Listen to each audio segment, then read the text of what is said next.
Good morning, friends. It's Thursday, another pre-Friday. We are making it through the week. There is Toby this morning. He's hanging out. He's playing the role of lapdog. He's a little smelly this morning because we stopped by the dog park before we came to the office. You don't smell. He smells like no. I know. He's like, are you talking to me? Just love me. Just love me.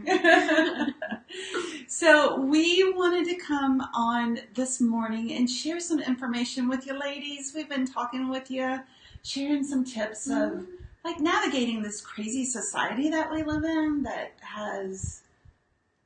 can in so many ways just be totally unhealthy. Yeah. Unrealistic expectations all the way around.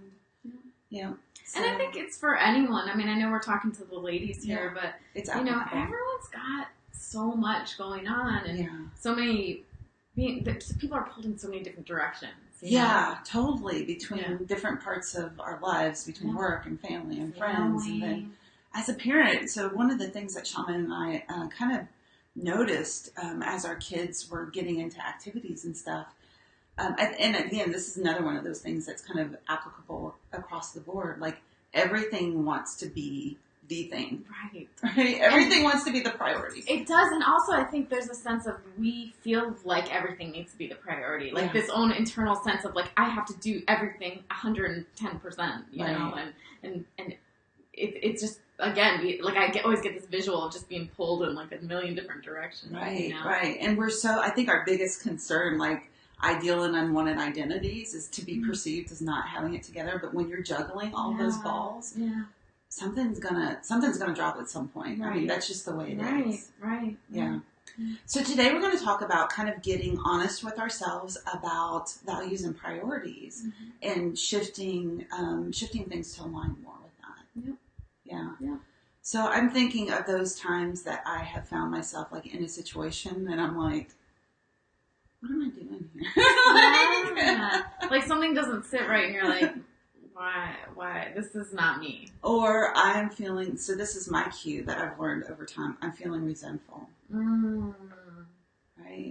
Or a little piss offness. Yeah. For me, it gets a lot to like anxiety. Like when I'm feeling overwhelmed, my anxiety rises and I'm like, expecting all like to be in all these places at once, which is just impossible. Right. And it's funny because we wouldn't expect that from anyone else, but we expect it from ourselves. Yeah. So, I think there have been times that I have been working in the church nursery, right? And I'm like, why am I here for like 10 weeks in a row? Are there other people who can do this? Right. Or, having lunch with someone and you're like, we don't really jive very well. I could be doing some other things. Yeah, that's a good point.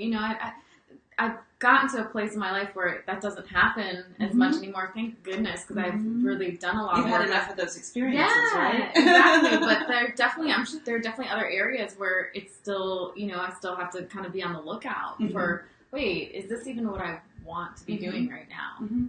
So I think one of the visuals, I'm a visual person, so one of the visuals that we talk about a lot here at Harper Therapy is Dan Siegel's Healthy Mind Platter. Dan Siegel is like a guru in the field of psychotherapy and neuroscience. Neurobiology. He's so smart. Oh my gosh. I listened, I went to a conference and heard him speak and like literally my brain exploded. Just like that emoji. I know. I was like, I need to I don't even know what part of that to take away just to chew on just that morsel. But the Healthy Brain Platter is very understandable and very doable for our lives. It's a good reminder. It's kind of based on when the FDA kind of shifted the food pyramid to the healthy food platter. And so Dan Siegel took that concept and said, let's take a look at the areas of our lives that really lead to brain health, right? So he's broken it down into like 7 different areas. Right. And this is comparable if you've ever heard of like the life balance wheel. It's kind of similar to that. He talks about, how it's really up to us where we want to focus our energy. We have that choice. but it's really most healthy to incorporate different parts and to have that balance. Yeah. Right. So the first one, and I think one that is super important that we dismiss a lot, is sleep, right? Yeah. And to be honest with ourselves about our need for sleep and how we don't function. I know there are those of you out there that are like, oh, I only need 4 hours sleep because that's what you trained your brain and your body to do. And honestly, if you can, bless you. I mean, I wish. But. Yeah. Well, that it's kind of getting honest with ourselves about how well we're functioning with that little sleep. Right. So sleep is super important. Tons of TED Talks about the importance of sleep, tons of research about the importance of sleep. And, what your sleep need does vary, but we're talking at least 7 to 8. And some of us need more than 8 hours sleep. I'm definitely one of those people. Yeah. And I think it's a little humbling, too, to kind of have to just admit, like, hey, I need 8 hours of sleep a night. I'd like to be like in this category of people that's like, no, let me just get up and I'm gonna, get the coffee and go. And really I'm not. Yeah. Like I pay for it. Right. I don't get enough sleep. That's the thing. It's humbling. Right. I had to get honest with myself. Yeah. Like, the people around me really appreciate when I get sleep. And I'm not a robot. Like this body, it's not a robot. So it's being more respectful of myself and my needs. So, and then the second one is physical time, and that's moving your body in whatever way works for you, right? We've talked about the importance of movement and physical activity for anxiety, and it's one of those areas of life that can easily kind of slide when things get busy, right? We don't have time to work out, or to move our bodies. Yeah, and it's a huge energy release, like it's something that really, when you get stuff out, it gets your endorphins up, it really is. I know we know all the kind of cliche ways that it helps, but also it's like from an emotional standpoint, like if you're angry, you just go like get on that treadmill or go for a walk, or if you're sad, it can kind of lift you up a little bit. Like it's really important from an emotional standpoint to have that physical time too. Yeah. We had Denise from Florida Power Yoga on earlier in the week, and we were talking about the benefits. The dogs are playing with the toy, and I want to make sure that they don't knock us off.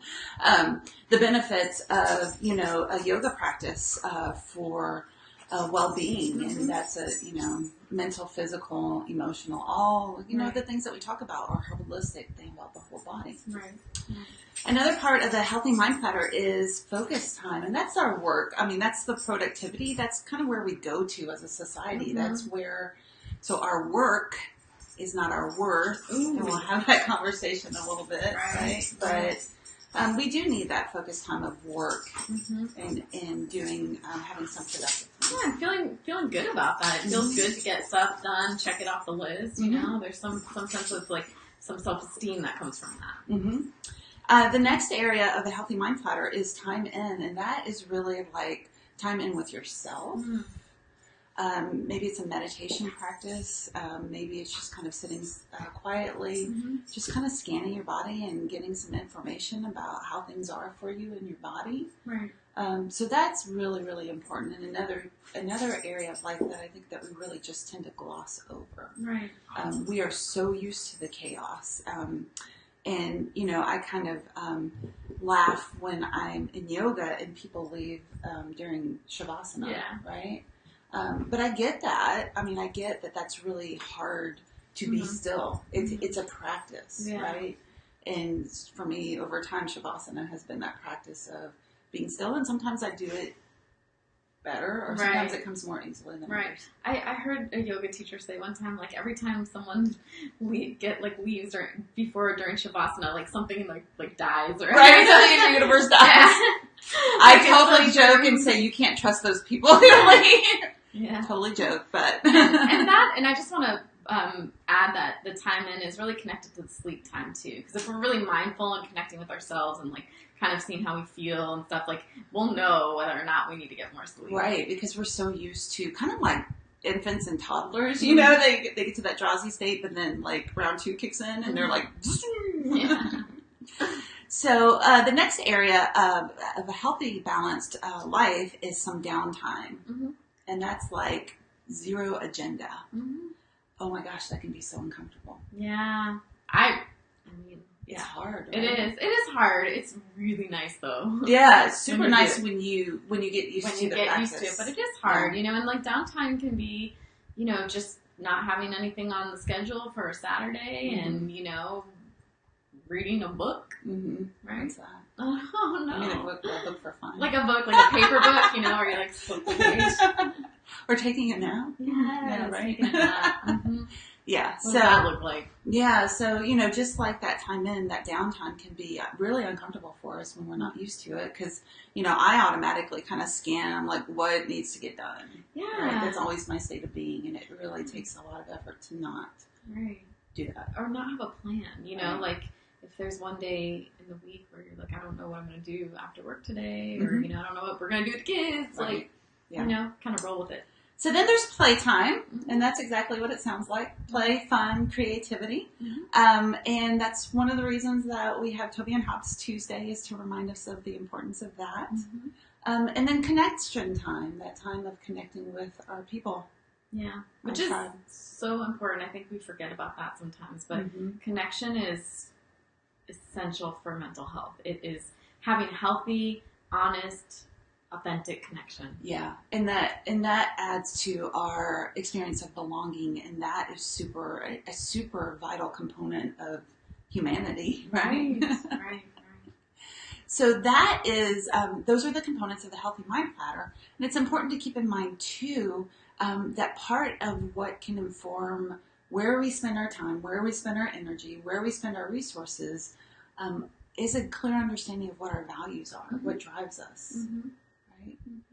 And so if you check out the blog that goes along with this video, which will be up soon, you will have a resource there of a core values exercise, which when I first found it, totally life-changing, like literally. I remember sitting at the Daring Way training in Brene Brown's research and looking at this core values exercise and being like, where has this been all of my life, right? And I think that you shared something similar when you first experienced it. Love it. Yeah. Love it. Yeah. So you'll find a list of values, and you don't have to find it at the blog. You can just kind of think of or go online and do some Googling about a list of core values, and just kind of identify your top values so that you can be in alignment. Because when we're not taking action on our values, that feels really icky. Right. Absolutely. Yeah. Awesome. Anything else to add? No, just, you know, it's important. It might take a little time to establish the priorities. I know for myself, when I place the things first, the priorities, and I focus on those, everything else seems to kind of just fall into place. It does. And guess what? A lot of times we need some support in identifying what are the most important things, and definitely some support in like putting those things into place. Right. Because it's so uncomfortable. Right. And that's where therapy comes in. You know, we explore what comes up, what feelings come up when I do put those things in place, what resistance, what comes up with family members, with work, and that's really where we're here to help. And then we get to cheer you on as you do those things. That's really, honestly, I would like to just call myself a cheerleader. Right. Yeah. Yay. Woohoo. Ring the cowbell. Yeah. All right. So our tips for today for you for hope, growth, and healing from feeling stressed and overwhelmed. Give us a call if we can help. You guys have a great Thursday. Woohoo. Talk to you soon.